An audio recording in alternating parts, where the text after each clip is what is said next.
ጌታን ክርስቶስ ኢየሱስን እንደተቀበላችሁት በእርሱ ኑሩ። መኖር በማን ነው? በእርሱ። ግን እንዴት? እንደተቀበላችሁት። ባልተቀበልከው አትኖርም። ኢየሱስም በጾም በጸሎት አልተቀበልነው። ወደኛ ምድር የመጣው በራሱ ፈቃድ ወደኛ ምድርና የመጣውና የሞተልን ለምነነው ጸልየን አይደለም። የተስፋን ቃል የሰጠን ሕይወቱን ያካፈለን በመስቀል የሚጨመቅ ፍቅሩን ያሳየን ከኛ በሚጀምር ጉዳይ አይደለም። ለራሱ ለእሱ ለኛ ያለውን ፍቅር የገለጠበት የመስቀል ስራው ሞታችንን ያጠፋበት ሕይወትን ያካፈለበት ከሱ የጀመረ ሁሉ ከርሱ የሆነ ሁሉ በርሱ የሆነ ሁሉ መልሶ ለሱ ክብር የሚሆን የእግዚአብሔር ስራ ነው። እንደተቀበላችሁት ግን አለ በእርሱ ተመላለሱ። ጧት ወደ ስራ ስትሄድ እንዴት ነው? እንደተቀበልከው ክርስቶስን። ኦኬ፣ የተቀበልከው በደንብ ስሙኝ፣ መንፈሳዊ ውጊያ ተዋግተን አይደለም የተቀበልነው። መንገድህን ጠርጋ አይደለም ኢየሱስን የተቀበልከው። የተቀበልከው በነፃ ሆኖ፣ አንዳንድ ሰው ግን ሌሊት ተነስተው መንገዴን የያዝክ ይላል።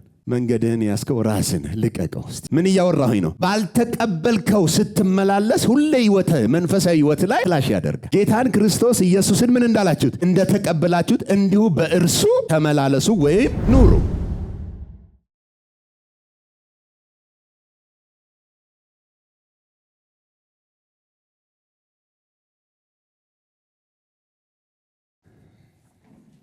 ኦኬ፣ ሮሜ መጽሐፍ ምዕራፍ 3 ቁጥር 27 እስከ 31 ያለውን አንድ ላይ ጮክ ብለን ረገጥ አድርገን እናነብና ወደ ዛሬው ደግሞ እንገባለን። ወደ ዛሬው ክላሳችን። ኦኬ፣ ምዕራፍ 3 ከቁጥር 27 እስከ 31 ያለውን አንድ ላይ ጮክ ብለን ረገጥ አድርገን በጋራ እናነባለን። 1 3 እርሱ ቀርቷል። በየትኛው ሕግ ነው? በሥራ ሕግ ነውን? አይደለም፣ በእምነት ሕግ ነው እንጂ። ሰው ያለ ሕግ ሥራ በእምነት እንዲጸድቅ እንቆጥራለንና። ወይስ እግዚአብሔር የአይሁድ ብቻ አምላክ ነውን? የአሕዛብስ ደግሞ አምላክ አይደለምን?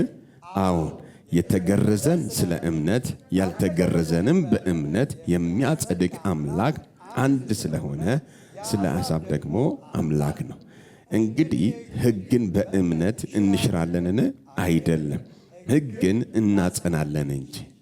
ኦኬ፣ ቁጥር 29 እስከ 31 እንድገመው። 1 3 ወይስ እግዚአብሔር የአይሁድ አምላክ ነውን? የአሕዛብስ ደግሞ አምላክ አይደለምን? አዎን፣ የተገረዘን ስለ እምነት ያልተገረዘንም በእምነት የሚያጸድቅ አምላክ አንድ ስለሆነ የአሕዛብ ደግሞ አምላክ ነው። አይደለም፣ ሕግን እናጸናለን። ቁጥር 31ን እንደግመዋለን። የመጨረሻ 1 3 እንግዲህ ሕግን በእምነት እንሽራለንን? አይደለም፣ ሕግን እናጸናዋለን እንጂ። ባለፈው ሳምንት ስናይ ቁጥር 29 እና ቁጥር 30 ላይ እግዚአብሔር የአይሁድ ብቻ አምላክ ሳይሆን የምንም ደግሞ የአሕዛብም አምላክ እንደሆነ፣ አሕዛብን እግዚአብሔር በእምነት እንደሚያጸድቅ አስቀድሞ አይቶ ለአብርሃም ወንጌል እንዴት እንደተሰበከው፣ ለአብርሃም የተሰበከው ወንጌል ደግሞ በክርስቶስ ኢየሱስ ሥራ ለዓለም ሕዝብ ሁሉ እንዲደርስ ስለነበረ ሐዋርያት ሥራ ምዕራፍ 15ን በኢየሩሳሌም የመጀመሪያው ጉባኤ የተደረገውን በአሕዛብ መዳንና ሕግን በመጠበቅ በመገረዝ ጉዳይ ላይ የነበረውን ክርክር አይተን ነበረ የጨረስነው። ዛሬ ቁጥር 31 ላይ ነው ጊዜ የምንፈጀው እና ምዕራፍ 3ን ዛሬ ዘግተን እንወጣለን። ምዕራፍ 3 ቁጥር 31 ጳውሎስ ከላይ ላነሳው ሐሳብ ግጭት የሚፈጥር መስሎ ስለሚሰማ አንድ ነገር ተናግሮ ያስረግጣል። ቁጥር 31 ላይ ምን ይላል? እንግዲህ ሕግን በእምነት እንሽራለንን? አይደለም፣ ሕግን ምን እናደርጋለን? እናጸናለን እንጂ። ሕግን በእምነት ምን እንለዋለን? እንሽረዋለንን? አይደለም፣ ሕግን ምን እናደርገዋለን? እናጸነዋለን እንጂ ብሎ ነው የሚያስቀምጠልን። እንግዲህ ይችን መጨረሻ ላይ ነክቷት ነው የሚወጣው ጳውሎስ ምዕራፍ 3 ላይ። ቁጥር 29ን እስኪ እንደገና እናንብበው። ባለፈው ሳምንት በደንብ አጥንተነዋል፣ ግን እዛ ውስጥ መልእክት ስላለኝ አብረን ሰፋ እንድናደርገው። ቁጥር 29 እንዲህ ይላል፣ ወይስ እግዚአብሔር የአይሁድ ብቻ አምላክ ነውን? የአሕዛብስ አምላክ አይደለምን? አዎን ይልና ስሙት። የተገረዘን የተገረዘን ስለምን? ስለ እምነት። እሺ ያልተገረዘንም በእምነት። እዚች ጋር በጥንቃቄ ማስተዋል ይጠይቃል። የተገረዘን በእምነት አይደለም ያጸድቀው፣ ስለ እምነት ነው። የተገረዘን ስለ እምነት ደግሞ በዚያው መንገድ ያልተገረዘውን ደግሞ በምን? ኦኬ ያልተገረዘ አሕዛብ ነው። አሕዛብ የግርዘት ሕይወታቸው ላይ ስለሌለ ያላቸው አንድ ነገር ምንድነው? እምነት ብቻ ነው። እምነት ብቻ ነው። ስለዚህ አሕዛብ የሚጸድቁት በክርስቶስ በማመን ነው። ሌላ ተጨማሪ ጣጣ የላቸው። አይሁድ ጋር ስትመጡ ግን ያላቸው ነገር አለ። ስለዚህ አሁን ያላቸውን ነገር እንዲቆጠር ይፈልጋሉ፣ ጽድቅ ላይ እንዲካተት ይፈልጋሉ። ጽድቅ ላይ ያላቸው ደግሞ ምንድነው? መገረዝና የሙሴን ሕግ መጠበቅ ነው። አሁን ጳውሎስ አይሁድን እንዴት እንደሚያድን እግዚአብሔር ሲናገር የተገረዘውን አለ ሕግ እየጠበቀ የመጣውን ሕዝብ የሚያድነው ስለምኑ ነው? ስለ ግርዘቱ አያድነውም። ሕግን ስለመጠበቁ አያድነው አለው፣ ግን አያድነውም። ይሄ በተለይ ኔክስት ዊክ ከምናነሳው ሐሳብ ጋር በደንብ ምዕራፍ 4 ላይ ሲጀምር እንግዲህ አብርሃም በስጋ አባታችን የሆነ አብርሃም ምን አገኘ እንላለን? በስራው ጸድቆ ቢሆን ኖሮ የሚመካበት ነገር አለው ነበረው፣ ግን አለ በእግዚአብሔር ፊት አይችልም። አሁን አይሁድ አለው የሰራው ነገር አለው። አልሰራም እኮ አይደለም፣ ተገርዟል። የተገረዘ ሕዝብ ነው። ሕግን በተቻላቸው መጠን ለመጠበቅ ምን እያደረጉ እየሞከሩ የመጡ ሕዝቦች ናቸው። ግን ጉዳዩ በእግዚአብሔር ፊት ነውና በእግዚአብሔር ፊት የሰው ስራ ሲታይ ሁልጊዜ እንከን አለው፣ ጎዶሎ ነው። ስለዚህ አሁን እግዚአብሔር የራሱን ስራ ይዘን እንድንመጣ ፈለገ። የኛ ስራ በፊቱ ሞገስ ስለሌለው፣ ተቀባይነት ስለሌለው፣ እንከን ስላለበት በአንድ ልጁ በክርስቶስ ኢየሱስ በመስቀል ሰራና ሁላችን ያንን ስራ ይዘን ምን እንድንል ወደ እርሱ እንድንቀርብ ፈለገ። ወደ እርሱ የሱን ስራ ይዛችሁ ስትቀርቡ የምትመኩበት አይኖርም። እግዚአብሔር ደግሞ እናንተን አለመቀበል አይችልም። ስለዚህ አሁን አይሁድን ስለምኑ ነው አለ? ስለ እምነቱ ነው የሚያጸድቀው። አይሁድን ስለምን? በእምነቱ ወይ ስለ እምነቱ? ስለ እምነቱ ማለት ምን ማለት ነው? ከአንድ በላይ የሆነ አማራጭ የያዘ ሕዝብ ነው። ከያዛቸው ነገሮች መካከል እግዚአብሔር ሰሌክት አድርጎ ስለ እምነቱ እንጂ የሚያጸድቀው በጋራ አይደለም የሚያጸድቀው። አሕዛብ ስጋ፣ አሕዛብ ደግሞ ምንም የሌለው ነው። ካለው የሚኖረው አንድ ነገር እምነት ብቻ ነው። አሕዛብን በእምነት ያጸድቃል። አይሁድ ጋስ በእምነት አይደለም ስለ እምነት ነው የሚለው እና ጳውሎስ ስለ እምነት ሲል የደረደሩትን እንደ አንድ አይሁዳዊ ሕዝብ ከአንድ በላይ የመጽደቂያ መንገዶችን አስቀምጠዋል። እምነት የመጣው በኋላ ነው። እምነት ከመምጣቱ በፊት የሙሴ ሕግ ነበር። የሙሴ ሕግ ከመምጣቱ በፊት የአብርሃም ግርዘት ነበር። እነዚህን ሁሉ አሟልቶ መጥተዋል። አሁን ይሄ ሁሉ አለን። ሶስተኛ ማን መጣ? ኢየሱስ። ኢየሱስ ሲመጣ ኢየሱስንም ይዘው ያላቸውንም ይዘው በሊሆ እግዚአብሔር ሆይ አጽድቀን የሚል አመጣጥ ነው የመጡት። ጳውሎስ ደግሞ ኖ አይሁድን እግዚአብሔር የሚያጸድቀው ስላላቸው ነገር ሳይሆን ነጥሎ ስለ እምነታቸው።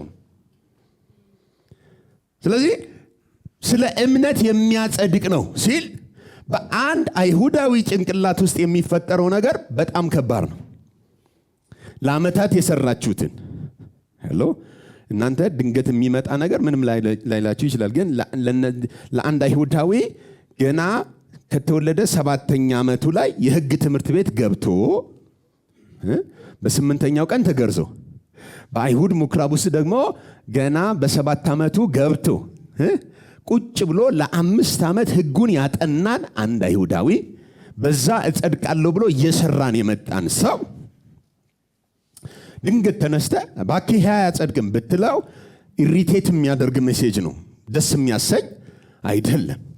ግን የተስፋ ቃልና የክርስቶስ ትንቢት ስላላቸው ያንን ትንቢት ይዘው የያዙትን ደግሞ የሙሴ ሕግና ግርዘት ጠብቀው ያንን የመሲሁን መምጣት ደግሞ ይዘው በእግዚአብሔር ፊት እንዳይቀርቡ ጳውሎስ ነጠለና ስለ እምነት ብቻ ነው።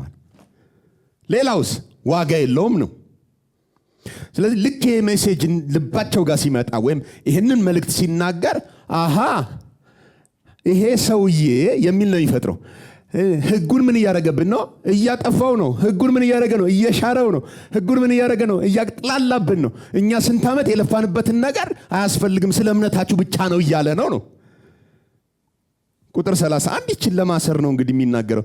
እንግዲህ ህግን በእምነት እንሽረዋለንን? ታዲያ ዓመታት የኖርንበትን ህግ፣ ዓመታት ይዘነው የመጣነውን ህግ አሁን ኢየሱስን ብቻ በማመን ብለን ሌላውን እንሽረዋለንን? አይደለም። እናንተ እንደምታስቡት አይደለም። እምነት የሚባለው ነገር ሲመጣ ህግን እናጸነዋለን እንጂ ህጉን ምን አንለውም፣ አንሽረውም ነው። ስለዚህ አሁን ህግን ማጽናት የሚለው ቃል በትክክል መፈታት ስላለበት በዚህ በሕያው ቃል መጽሐፍ ቅዱስ ሮሜ ምዕራፍ 3 ቁጥር 31 እንዲህ ብሎ ነው የሚናገረው። ታዲያ የምንድነው በእምነት ከሆነ ህግን እንሽራለንን? ጥያቄ ምልክት ያደርግና እንዴት ተደርጎ እንደ እውነቱ ከሆነ ለህግ ተገቢውን ቦታ የምንሰጠው ኢየሱስ ክርስቶስን ስለምናምን ነው። እስኪ ልድገመው ይህንን ጥቅስ በደንብ ልድገመው። ኮንፊውዥን አለ ብዙ። በደንብ ስሙት ምን እንደሚል። ኦኬ ታዲያ የምንድነው በእምነት ከሆነ ምን የምንድነው በእምነት ከሆነ ህግን እንሽራለንን? እንዴት ተደርጎ? በጭራሽ። ምን ሲደረግ? እንዴት ተደርጎ? ደስ ይላል ቋንቋው። ኦኬ እንዴት ተደርጎ? እንደ እውነቱ ከሆነ ለህግ ለህግ ተገቢውን ቦታ የምንሰጠው በኢየሱስ ክርስቶስ ስናምን ብቻ ነው። 4 ነጥብ። አሁን ግልጽ አይደለም መልእክቱ? ስለዚህ አሁን የዛሬውን ክላስ ርዕሱን እንዲህ ብየዋለሁኝ። ለህግ ተገቢውን ቦታ መስጠት፣ ትክክለኛውን ቦታ መስጠት። በየቀኑ በምትኖር ጊዜ ለህግ ተገቢውን ቦታ ካልሰጠ ህይወት ምስቅልቅል ይላል። ምስቅልቅል ነው የሚለው። በተለይ ደግሞ ኢየሱስ ባይመጣ ይሻል ነበር። ኢየሱስ ከመጣ በኋላ ለህግ ተገቢውን ቦታ አለመስጠት ከፍተኛ የሆነ ችግር ይፈጥራል። ብዙ ሰዎች በክርስቶስ ኢየሱስም አምነናል ብለው በደንብ ስሙኝ፣ ግን በህይወታቸው ላይ የህግን ስራ አሊያም ደግሞ ለእግዚአብሔር የሆነ የጽድቅን ህይወት ለማምጣት በሚል በዳኑበት እውነትና በዳኑበት ወንጌል ከመኖር ይልቅ ባላዳናቸውና ህይወታቸውን ባልታደጋቸው ህግ ሲተበተቡ ታገኛላችሁ። የቆላሲያስ ቤተክርስቲያን ይህ ችግር ገጥሟት ነበር። በተለይ ቆላሲያስ 2 ችግር ገጥሟታል። አንደኛው የግሪክ የፍልስፍና አስተሳሰብ በእውቀት ሙላት ወይም በእውቀት ብዛት ወደ መለኮትነት ይታደጋል፣ ዘመድ መሆን ይቻላል የሚል የፍልስፍና የግሪክ አስተምህሮ ቸርች ውስጥ ገብቶ ስለነበረ ጳውሎስ የእግዚአብሔር ዕውቀቱ ጥበቡ መዝገብ ሆኖ ያለው ክርስቶስ ውስጥ ነው። ስለዚህ ክርስቶስ ካላችሁ በቃ ዕውቀቱ አላችሁ፣ ጥበብ አላችሁ፣ ክርስቶስ በቂ ነው እንጂ ሌላ ነገር ለማወቅ ምን አትበሉ፣ አትሞክሩ ይላል። በተመሳሳይ ደግሞ የአይሁድ ባህል ደግሞ ቸርች ውስጥ ገብቶ ነበር። ሰንበትን ማክበር፣ ወር መባቻ፣ በዓላት፣ ህግን መጠበቅ የሚባሉት እነዚህ የሚበላ የማይበላ፣ የሚከበር የማይከበር የአይሁድ ባህል ቀጥታ ቸርች ውስጥ ገብቶ ስለነበረ ጳውሎስ ኖ ማንም በእነዚህ ጉዳይ ላይ እንዳይፈርድባችሁ ብሎ ነው የሚያስጠነቅቀው። እና ምዕራፍ 2ን ሲጽፍ ቆላሲያስ ላይ ጌታን ክርስቶስ ኢየሱስን እንደተቀበላችሁት በእርሱ ኑሩ። መኖር በማን ነው? በእርሱ። ግን እንዴት? እንደተቀበላችሁት። ባልተቀበልከው አትኖርም። ኢየሱስም በጾም በጸሎት አልተቀበልነው። ወደኛ ምድር የመጣው በራሱ ፈቃድ። ወደኛ ምድርና የመጣውና የሞተልን ለምነነው ጸልየን አይደለም። የተስፋን ቃል የሰጠን ሕይወቱን ያካፈለን በመስቀል የሚጨመቅ ፍቅሩን ያሳየን ከኛ በሚጀምር ጉዳይ አይደለም። ለራሱ ለእሱ ለኛ ያለውን ፍቅር የገለጠበት የመስቀል ስራው ሞታችንን ያጠፋበት ሕይወትን ያካፈለበት ከሱ የጀመረ ሁሉ ከርሱ የሆነ ሁሉ በርሱ የሆነ ሁሉም መልሶ ለሱ ክብር የሚሆን የእግዚአብሔር ስራ ነው። እንደ ተቀበላችሁት ግን አለ በእርሱ ተመላለሱ። ጠዋት ወደ ስራ ስትሄድ እንዴት ነው እንደ ተቀበልከው ክርስቶስን? ኦኬ የተቀበልከው በደንብ ስሙኝ፣ መንፈሳዊ ውጊያ ተዋግተን አይደለም የተቀበልነው። መንገድህን ጠርጋ አይደለም ኢየሱስን የተቀበልከው በነፃ ሆኖ። አንዳንድ ሰው ግን ሌሊት ተነስተው መንገዴን የያዝክ ይላል። መንገድህን የያዝከው ራስን ልቀቀው እስቲ። አሜን። ምን እያወራሁኝ ነው? ባልተቀበልከው ስትመላለስ ሁሌ ህይወት መንፈሳዊ ህይወት ላይ ክላሽ ያደርጋል። ጌታን ክርስቶስ ኢየሱስን ምን እንዳላችሁት እንደተቀበላችሁት እንዲሁ በእርሱ ተመላለሱ ወይም ኑሩ። እግዚአብሔር ቅድም ስንዘምር እንደነበረው ኢየሱስን የስጦታዎች ሁሉ ቁንጮው ስጦታው ኢየሱስ ነው። ወይም እግዚአብሔር ክርስቶስ ኢየሱስን ስጦታ አድርጎ ሲሰጠን የሚያስፈልገንን ሁሉ በእርሱ ውስጥ አድርጎ አብሮ ሰጥቶናል። እደግመዋለሁ። ለህይወት እግዚአብሔርን ለመምሰል የሚያስፈልገውን ሁሉ በሱ ውስጥ አድርጎ ምን ብሎናል? ሰጥቶናል። ስለዚህ አሁን በእርሱ ተመላለስ ማለት ፉል ፓኬጅ ነው። ሌላውን ተውና እሱ ውስጥ ያለውን መጠቀም የጀመርክ ቀን ምድር ትገለበጣለች ነው። ሄሎ ኢየሱስ ምን ስለሆነ? ሙሉ ስለሆነ፣ አንዳች የማይጎድለው ስለሆነ።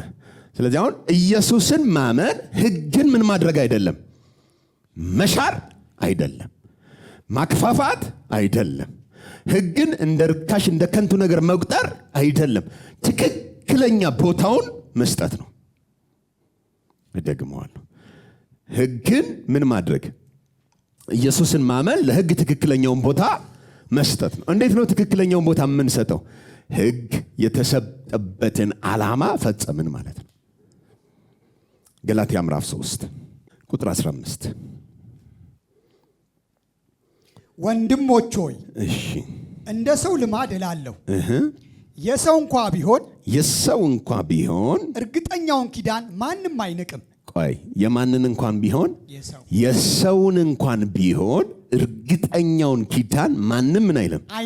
አይንቅም። አንድ ወይም አይጨምርበትም። ወይ ደግሞ እዛ ኪዳን ላይ መጨመር አይችልም። ለምን? እርግጠኛ የታተመ ውል ስለሆነ ኪዳን ስለሆነ ማንም አይንቀውም፣ ደግሞ አይጨምርበትም። እሺ ለአብርሃምና ለዘሩም እሺ የተስፋው ቃል ተነገረ።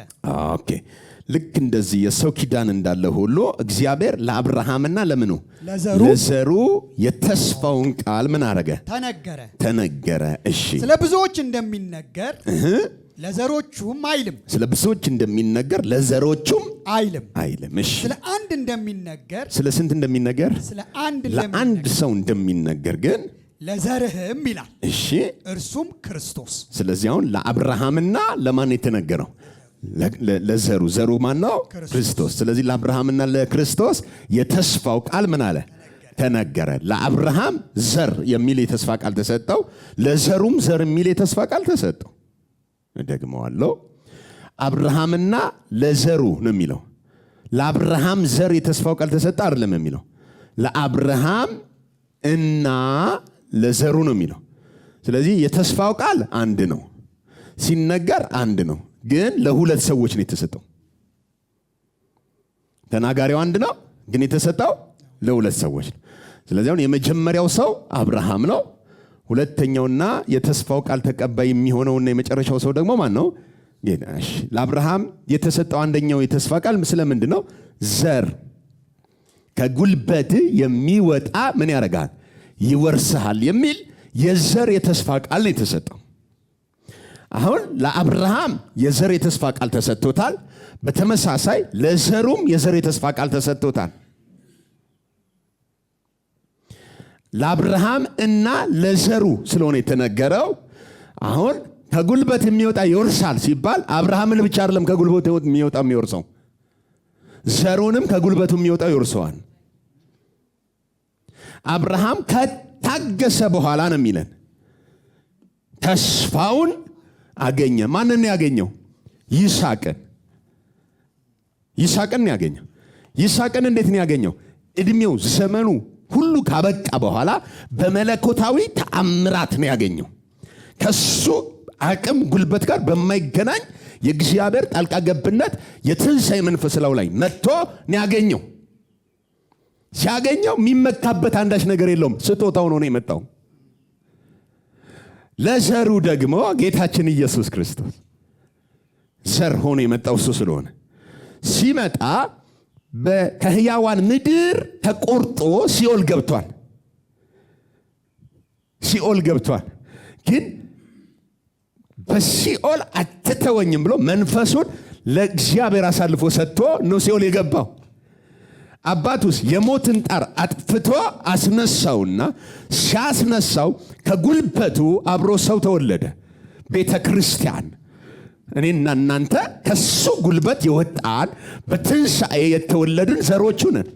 ከጉልበት የሚወጣው ምን ይልሃል? አንተ ክርስቶስን ወርሳል፣ አብርሃም ይስሐቅን ወርሷል። አማጃጋቲጋ ልድገመው።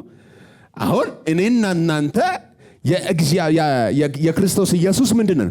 ውርስ ነን። ክርስቶስ ለኛ ውርስ ነው፣ ከጉልበቱ የወጣነን። ኢየሱስ ደግሞ እኛን ምን ብሎናል? የሱ አድርጎ ርስቱ አድርጎ ወስዶናል። አብርሃምም ዘሩን ይስሐቅን ምን ብሏል? ተቀብሏል። ከጉልበቱ የወጣውን ይስሐቅን ይዟል፣ አቅፎታል፣ ስሞታል፣ እንጆይ አድርጓል። ግን ክርስቶስ በመምጣቱና በደንብ ስሙኝ በተነገረው በተስፋ ቃል መካከል ዓመታት ነበሩ፣ ወይም ረጅም ጊዜ አሳልፏል። ልክ አብርሃም በቤቱ የተስፋ ቃል ሲነገረው ሃሌሉያ ብሎ ወዲያው እንደወጣ አይደለም ያገኘው። አሜን ያለ ሰዓት አይደለም ያገኘው። የተስፋ ቃል ተሰጥቷት፣ ነገር ግን የተስፋው ቃል ፍጻሜ ሆነው ይስሐቅ እስከሚመጣ ድረስ በመካከል የተጨመረ እስማኤል አለ። እስማኤል የተጨመረው በአንድ ምክንያት ነው። እግዚአብሔር ለአብርሃም የተነገረለትን የተስፋ ቃል ይስሐቅ እስኪመጣ ድረስ ነው። ይስሐቅ ከመጣ በኋላ ማን ነው? እስማኤል እዛ ቤት ውስጥ ህልውና የለውም። ለምን? ጭማሪ እንጂ ዋነኛ አጀንዳ። ሃሌሉያ። ስለዚህ እስማኤል ምንድነው የሚያለው? አጣባቂ ነው። አልሰማሁም። ምንድነው አጣባቂ? የሚያጠባብቅ ጊዜያዊ መፍትሄ ለጊዜው የሚል ነው። እና አስቡት፣ ሳራና አብርሃም በአንድ ቤት ውስጥ እየኖሩ ልጅ የላቸውም። ልጃቸው የነሱ አይደለም ደግሞ፣ ግን የተስፋ ቃል አላቸው። እስኪመጣ እያሉ ምን እያደረጉ ነው? እየጠበቁ ነው። እና እስማኤልን ሳራ እንደዚህ ብታረገው ብታቅፈው እንኳን አጋራለች። ነግሬሻለሁ ምትን። ለምን? ሳራ ምን ስለሆነች? መካን ስለሆነች። ልጅ ማሳደጋችንም ጡት ማጥባታችንም እንዴት እንደሚያዛት እናት ናት። ይችኛዋ ደግሞ እኔ እችልበታለሁ አቅበታለሁ ትላለች። ሳራ የምትታገሰው በዛ ሁሉ ፔን ውስጥ አንድ ቀን እስኪመጣ ነው። የተነገራት የተስፋ ቃል ይስሐቅ እስኪመጣ ድረስ። ልክ ይስሐቅ ሲመጣ ነገሩ ያበቃል። እስማኤል ከነናቱ መባረር ግድ አለበት። ለምን? አሁን ህጋዊ መብት። ልክ እንደዛው ለአብርሃም የተስፋ ቃል ከተሰጠው ከ430 ዓመት በኋላ በመላእክት እጅ የሙሴ ሕግ ገባ። አስቀድሞ ዘር ተስፋ ተሰጥቷል። አስቀድሞ ወንጌል ተሰብኳል። የተሰበከው ወንጌል ግን በአካል እስኪገለጥ ድረስ በመለካከለኛ እጅ በመላእክት በኩል የሙሴ ሕግ ምን አረገ? ተጨመረ። ምንድነው ካልከው አጣባቂ ነው። ተስፋ የተሰጠው ዘር ወይም እውነተኛውን ወንጌል ለህዝብ ሁሉ የሚያመጣው የምስራቹ ኢየሱስ እስኪመጣ ድረስ። ኢየሱስ ከመጣ በኋላ አጣባቂ ምን ያደርጋል? ክብር ሰጥቶ ይሄዳል። ሞግዚት ነው። ሞግዚት ነው፣ ጠባቂ ነው፣ ደሞም አጣባቂ ነው። ቤት ውስጥ እውነተኛውን አካል ማቹር ያደረገው እስከሚወለድ ድረስ ጊዜያዊ እንጂ ዘላለማዊ አይደለም። ስለዚህ አሁን ጳውሎስ እንግዲህ ክርስቶስ ኢየሱስን ስናምን እያለ ነው። ህጉን እንሽረዋለንን? አሁን እንሽረዋለን እንዳትል ተወልዷል አለ። ለምሳሌ ይስሐቅ ሲመጣ እኮ እስማኤል ልጅ አይደለም ብለህ እኮ አትሽረውም። ምክንያቱም ልጅ ነዋ፣ ተወልዷል አለ። ግን ይስሐቅ መምጣቱ ለእስማኤል እንቅፋት አይደለም የሚሆነው፣ በረከት ነው የሚሆነው። አልሰማም። ምንድን ያለው እግዚአብሔር? አባር ባለው ጊዜ እኮ ተጨንቆ ነበር አብርሃም እና ወደ እግዚአብሔር ሄዶ ሲጸልይ ምን አለ? እስማኤልን ለኔ ተወው እባርከዋለሁ አለ። እባርከዋለሁ ማለት ምን ማለት ነው? በራሴ መንገድ እገናኘዋለሁ። አሁን እስማኤል ያንተ ኢሹ አይደለም፣ ግን ማን ያመጣው? ራሱ እኮ ነው ያመጣው። እሱ ያመጣውን ግን አሁን የሰጠውን ተጠቀምበት። የሱን ጉዳይ ግን ምን አትበል፣ አታስብ። እኔ ራሴ ምን እለዋለሁ? እባርከዋለሁ። ልክ እንደዛው ኢየሱስ ሲመጣ አንድ ነገር ነው የተከናወነው።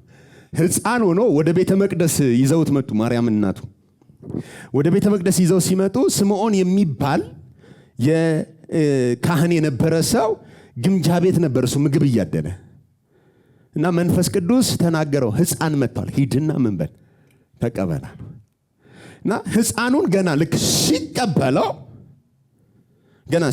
ሲያየው በትንቢት ቃል እንዲህ ብሎ አወጀ፣ ዓይኖቼ ማዳንህን አይተዋላል። ገና እኮ የመጣው ሕፃን ልጅ ነው። የ8 ቀን ልጅ መጥቶ ዓይኖቼ ማዳንን ምን ብለዋል? አይተዋል። ባሪያህን በሰላም ባሪያህን የቆመበት ሕግ አለ፣ እያገለገለ ያለው ሕግ ነው። ሕግ ደግሞ የያዘው የባርነት መንፈስ እንጂ የልጅነት መንፈስ የለም። ልጅ ሲመጣ አሁን ባሪያው ምን አለ? በሰላም ምን በለው በሰላም ምን በለው፣ አይ ግድ የላችሁም በሉ። በሰላም ምን በል፣ በሰላም አሰናብት፣ ባሪያህን በሰላም አሰናብተው ማለት ምን ማለት ነው? ባሪያህን ባርከው ነው፣ ልክ እስማኤል እንደተባረከው። ዘዳግም ምዕራፍ 6 ቁጥር 4 ላይ ሽማ እስራኤል አዶናይ ኤሌሂኑ አዶናይ ኤሃድ ብሎ ነው ያዘዛቸው። እስራኤል ሆይ ስማ። ሽማ እስራኤል፣ እስራኤል ሆይ ምን በል ስማ። ስማ ማለት ስምዖን ማለት ነው። ኢየሱስን የታቀፈ ሰው ማን ነው? ስማ የተባለው እስራኤልን ሁሉ የሚወክለው ካህን ሲቀበለው ስማ እስራኤል የተባለው ነው። ስለዚህ አሁን እስራኤል በሙሉ ምን እያለ ነው? ባሪያህን የሙሴን ሕግ በሰላም ምን በለው። ለምን? ልጅ መጥቷል። ንገሩት፣ ልጅ መጥቷል በሉት። ተገቢውን ቦታ ስጥ በሉት። ባሪያህን በሰላም ምን በለው። ክብር ለኢየሱስ። አሁን አሰናብት ተብሎ አንዳንድ ሰው ግን ምን ያደርጋል? አብሮ ያኖራል። ደባል ስታኖር በእግዚአብሔር ፊት ማመንዘር ነው።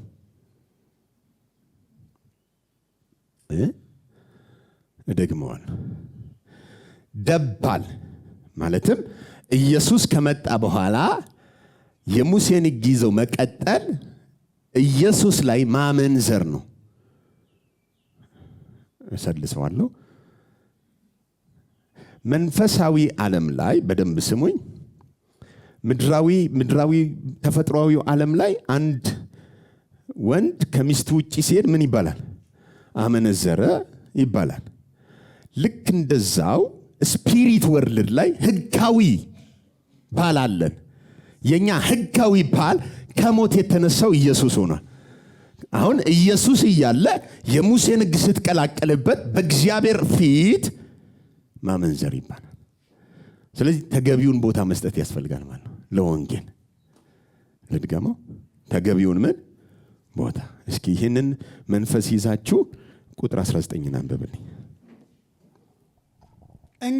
እንግዲህ ሕግ ምንድን ነው? ተስፋ የተሰጠው ዘር እስኪመጣ ድረስ፣ ተስፋ የተሰጠው ወይም የሰጠው ዘር ምን እስኪመጣ ድረስ ነው። እስኪመጣ ምን ድረስ? እሺ። በመካከለኛ እጅ በመላእክት በኩል ስለ ሕግ መተላለፍ ተጨመረ። ኦኬ፣ ስለ ሕግ ምን ተጨመረ? መተላለፍ ተጨመረ። ስለዚህ አሁን በመላእክት በኩል ነው ስለ መተላለፍ ነው ምን ያደረገው? የተጨመረ ከሆነ ለምንድን ነው የተጨመረው አለን? እስኪመጣ ድረስ ነው። አሁን ኢየሱስ መጥቷል። ኢየሱስ ሲመጣ ሕጉ ምን ይላል መሰለ? ዋናው መጥቷል ይላል። ባለቤቱ መጥቷል። እሱ ነው የሚያስፈልገህ። እኔ ምን አልልህም፣ አላስፈልግህም። እንዴ ያንተስ ጉዳይ ስትል እሱ ይባርከኛል፣ አንተ እሱን ተከተል።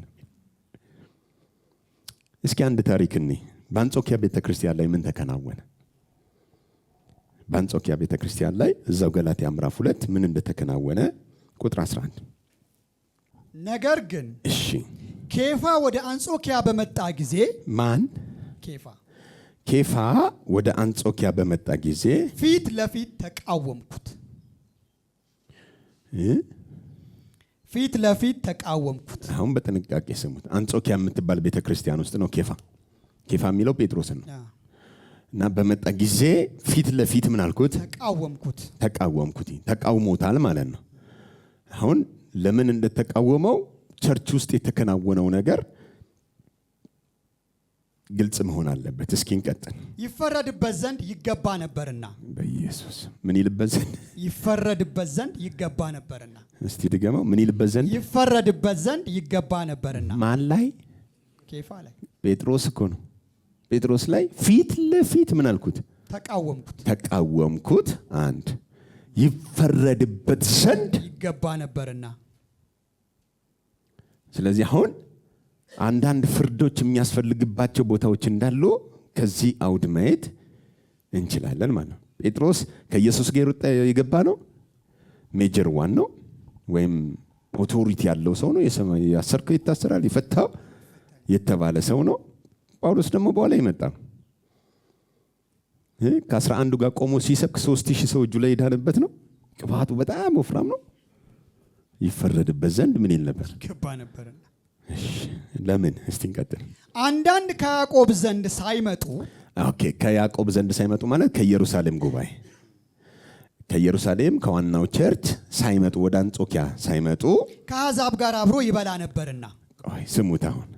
አሁን በጥንቃቄ ስሙት። ጴጥሮስ ነው፣ አማኝ ነው፣ የተቀባ ነው። 3000 ሰው እጁ ላይ የዳነ ነው። ይሄ ከመጻፉ በፊት ነው እጁ ላይ ሰው የዳነው። አንዳንድ ከያዕቆብ ቤት የት? አንጾኪያ ሳይመጡ በፊት ምን ያደርግ ነበረ? ከአሕዛብ ጋር ቁጭ ብሎ በአይሁድ ሕግ የሚበሉት የራሳቸው የተመረጠ ኮሸርና አንኮሸር ተብሎ የተለያየ ምግብ አለ እና አይሁድ ብቻውን የሚበላው ሆነ። አሕዛብ ደግሞ ለብቻው የተከለከለው ሕግ ስለሌለ አሕዛብ አሰስገሰሱን ነው የሚበላው። አይሁድ ደግሞ በሕጉ የተመረጠለትን ከእግዚአብሔር እንትኑ ምንድነው የሚያስፈልጋቸውን ሰውነታቸው ፕሪስክሪፕሽኑን የጻፈው እግዚአብሔር ነው። እና አሁን አንጾኪያ ቸርች ሲመጣ የአሕዛብ ቸርች ነው። ጴጥሮስዬ ሃሌሉያ፣ እድሜ ለኢየሱስ ሃሌሉያ፣ ኑን በጋራ ብሎ ከአሕዛብ ጋር ምን ይል ነበር? የአሳማ ስጋ እየበላ ይሁን አላቅም፣ ብቻ ግን የአሕዛብን ምግብ ምን ይላል? ይበላ ነበር። ችግር አልነበረበትም። እሺ በመጡ ጊዜ ግን ምን ባሉ ጊዜ? አሁን ከያዕቆብ ቤት አንዳንዶች በመጡ ጊዜ ግን ከተገረዙት ወገን ያሉትን ፈርቶ። ከማን ወገን? የተገረዙት እነማን ናቸው? ከነሱ ወገን ያሉትን ፈርቶ ያፈገፍግ ነበርና ከነርሱ ተለየ። ቆይ ከማን ያፈገፈገው? በፊት አብሮ ይበላ ነበር። ጉባኤያቸው ውስጥ በሰላም ይኖራል፣ ችግር የለም፣ ይተቃቀፋል። ሃሌሉያ ነው፣ ሻሩ ነው ምናምን ይላል። ኖን ብላ አንድነን ከዚህ በኋላ እድሜ ለኢየሱስ እያለ ነበር። አሁን ግን ከያዕቆብ ቤት የተገረዙት ወገን ሲመጡ እጂ ያደረች እንደሆነ ሄደው እዛ ኢየሩሳሌም ጉባኤ ያሳብቁብኝና ከአሕዛብ ጋር እየበላ ነው ብለው ከቸርች ያስባረሩኛል አለ። ፈርቶ አይደለም የሚለው። ምንድን ነው ያስፈራው? ስለዚህ እዛ የሆነ ነገር አለ ማለት ነው። የሆነ ሲኖዶስ ምናምን የሚያጫውታቸው ጋር የሆነ ነገር ያለ ይመስለኛል። ዝም ብቻ እንዳይባረር ፈርቶ አፈገፈገ። ከማን? ከአሕዛቦች። እና ምሳን ብላ እንጂ ፒተር ምናምን ሲባል አይ እንዴ እዛው እኔ አይሁዳዊ ነኝ ማለት ጀመረ። እንዴ ልጅ ምን ነካው ይላሉ እነሱ። አይ ጌታ ተናገረው እንዴ የሚሉ ይመስለኛል። ጳውሎስ ብቻ ነው እየተከታተለው ነው፣ እንዴት እንደሚወጣ እንደሚገባ እያየው ነው። እና ፊት ለፊት ኦኬ ያፈገፈገ። ከዛ ምን ሆነ? የቀሩትም አይሁድ ደግሞ ባርናባስ እንኳ በግብዝነታቸው እስከተሳበ ድረስ። አሁን ስሙት። የቀሩት ምን ለካ እሱ ብቻ ሳይሆን ሌሎቹም እንቴ ዋናው ሜጀር ዋን ከበላ ብለው እየበሉ ነበር። አሁን ዋናው ደግሞ ሲያፈገፈግ ሌሎቹም ምን ማድረግ ጀመሩ? አሃ ብለው ማፈግፈግ። በግብዝነት ነው የሚለው። ምንድነው ግብዝነት? ከማንነታቸው ውጪ ሆነው ምን ማድረግ ጀመሩ? ማፈግፈግ። አዲስ ፍጥረትን እኮ ተቀብለዋል፣ አሜን ብለዋል እኮ። ግን አሁን ምን እያደረጉ ነው? በውጫዊ ነገር አርቲስቲክ የሆነ ምንድነው በትወና እየተመላለሱ ነው። ሲያፈገፍጉ ጳውሎስ በግብዝነታቸው ሁሉ ሲሳቡ አየ ሌሎችን ከእርሱ ጋር አብሮ ግብዞች ሆኑ። እሺ ነገር ግን እንደ ወንጌል እውነት በቅንነት እንዳልሄዱ ባየሁ ጊዜ እንደምን እውነት ኦኬ አሁን በሁሉ ፊት ምን አልኩት? ለምን ይፈረድበት ዘንድ ምንድነው እንዲፈረድበት ያደረገው? በጥንቃቄ ስሙ። ምግብ እኮ ነው አልበላም ብሎ የሄደው። ግን ምግብ አይደለም አልበላም ብሎ የሄደው ባመነው ኢየሱስ ላይ እንደኛ አይሁዳዊ ካልሆናችሁ ከአሕዛብ ጋር ምን አለልም። ይሄ ደግሞ ያለው የትኛው ኪዳን ላይ ነው? የሙሴ ሕግ ላይ አሮጌው ኪዳን ላይ ዘሌዋውያን ላይ እንጂ አዲስ ኪዳን ላይ የለም። ስለዚህ ምን እያደረገ ነው? የክርስቶስን ስራ ምን እየጨመረበት ነው? ሲቀላቅለው እንደ ወንጌል እውነት ነው ያልሄደው ነው ያለን ጳውሎስ። ስለዚህ የወንጌል እውነት በጋራ አንድን አካል ነው የሚገነባው። እሱ ደግሞ አካል እያፈረሰ ነበር። በሁሉ ፊት ምን አልኩት? ገሰጽኩት። ይፈረድበት ዘንድ ይገባ እንዳልሄዱ ባየው ጊዜ በሁሉ ፊት ኬፋን አንተ አይሁዳዊ ሳለህ አንተ ምንድነህ? አይሁዳዊ ሳለህ አሁን ስሙት። አይሁዳዊ ሳለህ በአይሁድ ኑሮ ያይደለ በአሕዛብ ኑሮ ብትኖር ቆይ በምን ያይደለ? በአይሁድ ኑሮ ያይደለ በአይሁድ ኑሮ ያይደለ በማን ኑሮ? በአሕዛብ ኑሮ ብትኖር። አሁን መጀመሪያ እነሱ ውስጥ የገባው ራሱ ነው። ና እባክህ ግባ ብለውት አይደለም። አሕዛብ ናቸው ያውቃሉ እንደማይተባበር አይሁዳዊ ከአሕዛብ ጋር። እሱ ነው ሃሌሉያ ነው እባክህ መስቀሉ የጥሉን ግድግዳ ፍርሶታል ብሎ እንጀራውን መብላት የፈተፈተው ራሱ ነው መጀመሪያ። አሁን አንተ አይሁዳዊ ስትሆን አለው በአሕዛብ ኑሮ ብትኖር በአሕዛብ ኑሮ ብትኖር እሺ አሕዛብ በአይሁድ ኑሮ ሊኖሩ እንዴት ግድ አልካቸው? አሕዛብን ግን የግድ በአይሁድ ኑሮ እንዲኖሩ ለምን ግድ አልካቸው? አንተ መብት ነው። መጀመሪያም ገብተህ ነክተሃል። እነሱን ግን አይ ከእናንተ ጋር እንበላም ብለህ ስትል ምን እያልክ ነው? እነሱን አይሁዳዊ እያረክ ነው። ለምን ግድ አልካቸው? እሺ እኛ በፍጥረት አይሁድ ነን። አሜን። ድገሞ እስቲ። እኛ በፍጥረት አይሁድ ነን፣ ኃጢአተኞችም የሆኑ አሕዛብ አይደለንም። ሰልሰው እኛ በፍጥረት አይሁድ ነን። እኛ በፍጥረት ምንድን ነን? አይሁድ ነን። አይሁድ ነን፣ ኃጢአተኞችም የሆኑ አሕዛብ አይደለንም። እሺ ነገር ግን ምንድን ነው? ሰው በኢየሱስ ክርስቶስ በማመን እንዲጸድቅ እንጂ። አየህ እኛ አይሁድ ነን። አዎ ኃጢአተኞች የሆነን አሕዛብ አይደለንም። አዎ ግን እነሱን አሁን አይሁድ እንዲሆኑ ግድ አትበላቸው ሲል ለምንድን ነው? እኛ ራሳችን በክርስቶስ በማመን እንዲጸድቅ እንጂ ሰው በክርስቶስ ኢየሱስ በማመን እንዲጸድቅ እንጂ በሕግ ሥራ እንዳይሆን አውቀን በሕግ ሥራ እንደማይሆን ምን ብለናል? አውቀን ሥጋን የለበሰ ሁሉ በሕግ ሥራ ስለማይጸድቅ ስለማይጸድቅ እሺ እኛ ራሳችን በሕግ ሥራ ሳይሆን ስሙት፣ እኛ ራሳችን በምን ሥራ? በሕግ ሥራ ሳይሆን በክርስቶስ እምነት እንጸድቅ ዘንድ በክርስቶስ ኢየሱስ አምነናል። ስለዚህ አሁን እኛ ራሳችን የሚለው ማንን ነው? እኛ ኃጢአተኞች የሆንን አሕዛብ በፍጥረታችን ምንድን ነን? ግን እኛ ራሳችን ሰው በኢየሱስ ሥራ እንደሚጸድቅ አውቀን ገብቶን በያዝነው ሕግ በያዝነው የሕይወት ሥርዓት በተሰጠን የሙሴ አስተዳደራዊ ሕጎች እንደማይጸድቅ እኮ አምነን አውቀን እኛ ራሳችን በኢየሱስ እምነት ለመጽደቅ በክርስቶስ ኢየሱስ ምን ብለናል? አምነናል። ስለዚህ እኛ ራሳችን ያመንነው እንደ አሕዛብ ነው። በሕግ ሥራ እንደማንጸድቅ ገብቶናል። አሕዛብ በእምነት ብቻ አይደል የጸደቁት? አዎ እኛም በያዝነው ሕግ አልጸደቅንም፣ እንደነሱ በእምነት ነው የጸደቅነው። ይሄ ስለገባን በኢየሱስ ክርስቶስ ምን ብለናል? አምነናል። ከዚህ በኋላ ነው አሁን እንፈልገው ቁጥር 17 ጀምሮ በደንብ ስሙት። ነገር ግን ምንድነው ነገር ግን? አሁንም እሺ በክርስቶስ ልንጸድቅ የምንፈልግ ስንሆን ስሙት፣ በክርስቶስ ልንጸድቅ የምንፈልግ ስንሆን ራሳችን ደግሞ ኃጢአተኞች ሆነን ከተገኘን ራሳችን ምን ሆነን? ኃጢአተኞች ሆነን ከተገኘን እንግዲያስ ክርስቶስ የኃጢአት አገልጋይ ነዋ? አይደለም። ይሄ ትንሽ አይገባም። እስኪ ምንድነው የሚለው? በክርስቶስ ኢየሱስ ልንጸድቅ የምንፈልግ ስንሆን ራሳችን ደግሞ ኃጢአተኞች ሆነን ከተገኘን። አሁን ይችን ለብቻ ጥቅሷን እንዲገባችሁ ብትታገሉ አይገባችሁ። ከታሪኩ ጋር ነው። አውዱን ጠብቃችሁ ማየት። ኦኬ ጴጥሮስ በምን አምኗል? በክርስቶስ ኢየሱስ አምኗል። በክርስቶስ ኢየሱስ አምኖ ከአሕዛብ ጋር ህብረት እያደረገ ነበር። አሁንም በክርስቶስ ኢየሱስ እንዳመነ ሆኖ ነው አሕዛብ የራሳችሁ ጉዳይ ብሎ ምን እያደረገ ያለው? እየከፈለ ያለው። ኦኬ አሁን ይሄ ድርጊት እያለ ነው። በአንድ እምነት ጸድቀን ሳለ ወንጌል ውስጥ ይዘህ መጥተህ ሕግን ከአሕዛብ ጋር ህብረት ማድረግ የለብህም ካልክ እኛ በምን የምንጸድቅ? በክርስቶስ ኢየሱስ መጽደቅ ምን ሊያመጣ ነው? ኃጢአት ሊሆን ነው። በኢየሱስም አምነን በሕጉ ሳይሆን በኢየሱስም አምነን አሁንም ክፍፍል ካለ ምን ሊሆን ነው ማለት ነው? ኃጢአት ልንፈጥር ነው ማለት ነው። እንደዛ ከሆነ ደግሞ ስቲል ኢየሱስ የምን አገልጋይ ነው ማለት ነው? የኃጢአት አገልጋይ ነው ማለት ነው።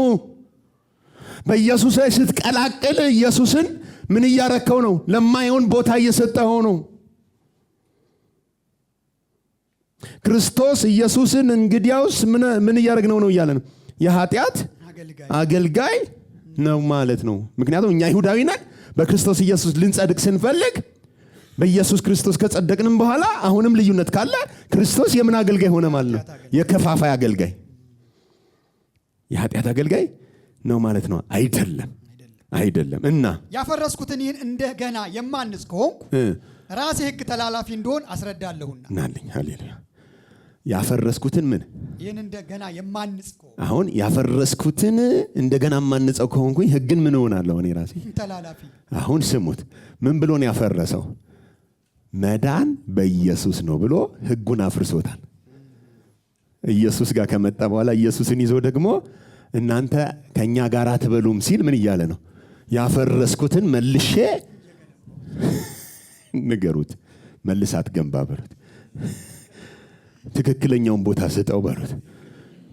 ያፈረስኩትን መልሼ የምገነባ ከሆንኩኝ ስሙት፣ የምገነባ ከሆንኩኝ እኔ ራሴ ሕግ ተላላፊ እንደሆን አስረዳለሁ። ሌላውን ተውታለ። እኔ ራሴ መሰክርላቸዋለሁ ተላላፊ ነኝ። ለምን? ኢየሱስ ነው መዳኛው ብዬ፣ ኢየሱስ ነው ነፃ አውጪው ብዬ መጥቼ ከመጣን በኋላ ደግመን ሌላ ነገር የምንቀላቀል ከሆነ ኢየሱስ ላይ ሕግን የምንቀላቀል ከሆነ ኢየሱስ ላይ ያፈረስነውን ምን እያልነው ነው?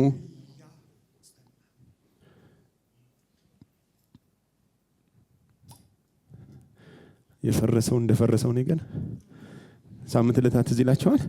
የፈረሰችውን የዳዊትን ድንኳን እንጂ አነሳለሁ ያለውን የፈረሰውን የሙሴን ድንኳን አነሳለሁ።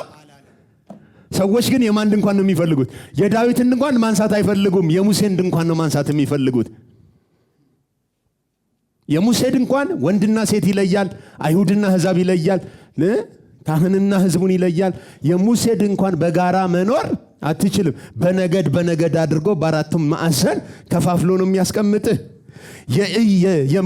የዳዊት ድንኳን ግን ታቦቱም አይሁዱም አሕዛቡም ወንዱም ሴቱም በአንድ ድንኳን ውስጥ በጋራ ነው የሚገባው።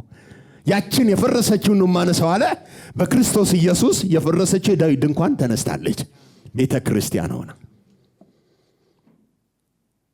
ያፈረስኩትን መልሼ የምገነባ ከሆንኩ እኔ ራሴ ግን ተላላፊ እንደሆን አስረዳለሁና። ኦኬ ታዲያ ቦታ መስጠት ስላለበት ቁጥር 19 ላይ ምን ይላል? እኔ ለእግዚአብሔር ሕያው ሁኜ እኖር ዘንድ። ለማን? ለእግዚአብሔር። አልሰማውም። ለማን? ለእግዚአብሔር። ምን ሆኜ? ሕያው ሁኜ እኖር ዘንድ። ሕያው ሆኜ እኖር ዘንድ በሕግ በኩል ለሕግ ሞቼ ነበርና። በማን በኩል? በሕግ በኩል ለሕግ ሞቼ ነበርና። ለሕጉ ሞቼ። ኦኬ ምን ሆኜ እንድኖር? ሕያው ሆኜ እንድኖር። እኔ ለእግዚአብሔር ሕያው ሆኜ እንድኖር በህይወት ማኖር እኔን ለሚያስቸግረው ለሕጉ መኖር ለማልችለው ለሕጉ በሕጉ በኩል ምን ብያለሁ? በሌላ ቋንቋ መልሼ የማልገነባው ለምን እንደሆነ ልንገራችሁ። መገንባት የማይችል ሙት አድርጎ ነው የሚያየኝ ሕጉ። እኔን ተውኛለ ልገንባው እንኳን ብል በሙሴ ሕግ ፊት ሞቻለሁ። ለምን? ለእግዚአብሔር ሕያው ሆኜ ኖር ዘንድ ከክርስቶስ ጋር ተሰቅያለሁ። በሕግ በኩል ለሕጉ ምን ብያለሁ? ምናልባት አንድ ፍርድ ቤት ወንጀል የሰራ ሰው ማነው? ወንጀል የሰራ ሰው ግን በሕግ ተከሶ ፍርድ ቤት የቀረበ ሰው እንበልና ሰው ገሎ ቢሆን ያደረገው ነገር እውነት ነው ወይስ አይደለም እስኪጣራ ድረስ ተብሎ የት ይታሰራል? እስር ቤት ይታሰራል ወይ ማቆያ ውስጥ። እና ለማቆየት ይዘውት ሲገቡ ቢሞት እጃቸው ላይ ምን ቢሞት እና የሞት ደግሞ እኛ ሀገር ወንጀል የለው ውጪ ላይ አሁን ዴዝ ሰርተፍኬት አለ። ሃሌሉያ! ይሰራልሃል ማለት ነው። የሞት ሰርተፍኬት ይሰራልሃል። ያንን ሰርተፍኬት ይዘህ ትወጣለህ። ባይ ዘ ዌይ ከሞት ብትነሳም እንኳን ሰርተፍኬቱ ካለ አበቃ ነገር ነው። ዋናው የሚያስፈልግ ምኑ ነው? ተነስቷል ብሎ ሕግ አያውቅልህም። እሱን ነው እያለ ያለው ጳውሎስ። ሰርተፍኬቱ እኮ መስቀል ላይ ተፈርሞ ተሰጥቶኛል። አሁን እኮ የዴስ ሰርተፍኬት እኮ ነው ያስኩት። ሕጉን እስኪ ሂዱና ጠይቁ ካላመናችሁኝ። አሁን እኮ ከሙታን ተነስቼ ነው ያገኛችሁኝ። አሁን እኮ ለእግዚአብሔር ሕያው ሆኜ ስኖር ነው ያገኛችሁኝ። ሕግን የሚፈጽመው ሰውዬ ተፈርሞለታል። በራሱ በሕጉ። ወንጀለኛው የነበረው ሰው ከሞተ ሕጉ ምን ይለዋል? የቱንም ያህል ከባድ ወንጀል ቢኖርበት አይጠይቀውም። ለምን? ሰውየው ምን ስላረገ? ሃሌሉያ! አሁን ጳውሎስ ምን እያለ ነው? እኔ እኮ ሰርተፊኬቱ አለኝ። ሕጉን ጠይቁት። በሕግ በኩል ስለ ሕግ ከጠየቃችሁኝ በሕጉ በኩል ምን ብያለሁ? ሞቻለሁ። ምን ማለት ነው? ሕጉን ጠይቅ ካልፈለክ ሰርተፊኬቱን ያሳያል። በምን ቀን በምን ሰዓት እንዴት ባለ አሟሟት እንደሞትኩኝ ሕጉ ራሱ ምን ያደርግልሃል አለ? ይነግርሃል። ስለዚህ መልሼ ማንሳት አልችልም። አሁን እኮ ያለሁት በሕይወት ከሞት ለተነሳው እንጂ ለእግዚአብሔር ሕያው መኖር የምችልበት የትንሣኤ መንፈስ እንጂ የራሴ አቅምና ጉልበት። ሃሌሉያ! ንገሩት። ሰርተፊኬትን አረጋግጥ በሉት። አልሰማችሁ? ባይዘው ብዙ ሰው በሕጉ በኩል ሰርተፊኬት ስላልተቀበለ ነው መልሶ ለመገንባት እየተሯሯጠ ያለው። አልሰማችሁም? የቅድሙን እስኪ ድገሙት። አሁንም ሰርተፊኬትን ተቀበል በሉት። በስም መሆኑን አረጋግጥ በሉት። ሃሌሉያ! ሕጉን ስታገኘው አይገርምህም? አይቼዋለሁ ባለፈው ሲገለው ምናምን የሚል እልፍ ምስክር ቢመጣ እንኳን ሕጉ አይቶ ማንን ነው የምትለው ነው የሚል እንዴ ይሄውና ባለ አታየውም እንዴ ምናምን ብትል እንኳን የትኛው እያየህ አያይህም። ለምን? በሱ ፊት ሞተሃል። አሁን በሕይወት ያለው አንተ አይደለም፣ ከሞት የተነሳው ነው። ክርስቶስ ነው ባንቺ የሚኖረው። ለአዲሱ ለእግዚአብሔር ሕይወት ነው የምትኖረው። ሞቱን በሚመስል ሞት ከሱ ጋር ከሞትን፣ ትንሣኤውን በሚመስል ትንሣኤ ከሱ ጋር። ስለዚህ አሁን በሕይወት በኩል ከሆነ ያለው ለእግዚአብሔር ሕያው ሆነ በክርስቶስ ትንሣኤ ነው የምትኖረው። በሕግ በኩል ካለ ከተጠየክ ደግሞ በሕጉ በኩል ምን ብለሃል? አልሰማም። አሁን 3 ሰርተፊኬቶች አሉ። ወደፊት በደንብ አስተምራቸው። አንደኛው የሞት ሰርተፊኬት፣ በሕግ በኩል ሕጉ ሰርተፊኬት ይሰጣል። ሃሌሉያ! ሌላ ማን እንደሚሰጥ ልንገር። አዳም ራሱ ሰርተፊኬት ይሰጣል። ይሄ ከኛ ወገን ብሎ አዳም ራሱ ሰርተፊኬት ምን ይልሃል? ይሰጣል። ከዛ ደግሞ ከእባቡ የተተፋው መርዙ ኃጢአት የሚባለውም ሰርተፊኬት። አሁን ባለ 3 ሰርተፊኬት ነን፣ እኛ ግን ረስተነዋል። ነገሩ ሰርተፊኬት አለ በሉት።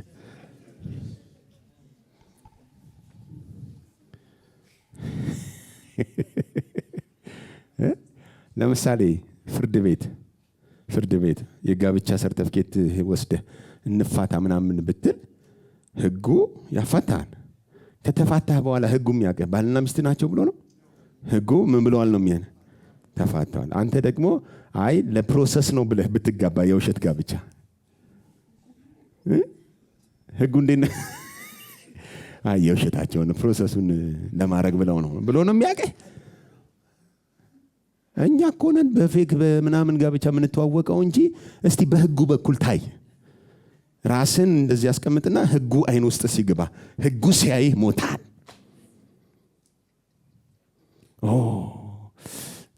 ቆይ ነገ 10ቱን ትእዛዛት ፈጽሞ አጸድቀዋለሁ ምናምን ብሎ ኤክስፔክት አያደርግም ካንተ። በአንተ ጉዳይ ላይ ሰርተፍኬቱን መጥቶ ሞቶብኛል ብሎ ነው የሚወጣው። እና ጳውሎስ ምን እያለ ነው? እባካችሁ እንደው ሂዱና ካላመናችሁኝ እያለ ነው። ሂዱና እስኪ ጠይቁት። በህጉ በኩል ከመጣችሁ እኔ ራሴ ለህጉ ለእግዚአብሔር ምን ሆኜ እኖር ዘንድ። በዚህ ቃል ይባርክ።